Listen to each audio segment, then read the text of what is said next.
एक राजेश नाम के आदमी ने साहूकार से पैसे उधार लिए, मगर 1 साल के बाद भी वह साहूकार के पैसे नहीं लौटा पाया। साहूकार एक बूढ़ा और बेईमान व्यक्ति था, लेकिन वह राजेश की जवान बहन पर निगाह रखता था। साहूकार ने व्यक्ति से कहा कि अगर वह अपनी बहन का विवाह उसे कर देता है, तो वह उसकी उधार की सारी रकम ब्याज सहित माफ कर देगा।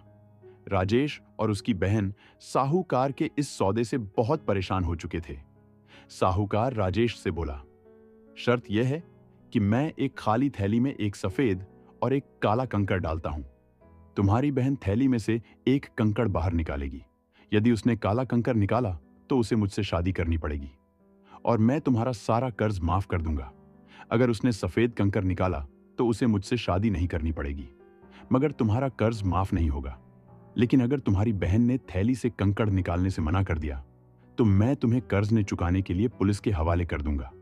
रास्ते पर बहुत सारे सफेद और काले कंकड़ पड़े हुए थे। साहूकार शर्त के अनुसार नीचे पड़े कंकड़ों में से 2 कंकड़ उठाकर अपनी खाली थैली में डाल लेता है। जब साहूकार नीचे से कंकड़ उठा रहा था, तब राजेश की बहन ने अपनी तीखी नजरों से यह देख लिया था कि बेईमान साहूकार ने नीचे पड़े कंकड़ों में से दोनों काले रंग के कंकड़ उठाकर थैली में डाले हैं।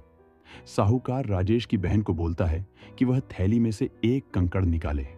लड़की ने थैली में हाथ डाला और एक कंकड़ निकाला, फिर बिना देखे उसे नीचे पड़े हुए कंकड़ों में फेंक दिया। थैली से निकला कंकड़ नीचे पड़ी काली और सफेद कंकड़ में मिलकर खो गया। अब राजेश की बहन ने जो कंकड़ निकाला था उसे पहचान मुश्किल हो गया। साहूकार को तो पता था कि थैली में कौन सा कंकड़ है, लेकिन वह अपनी बेईमानी कबूल नहीं करता।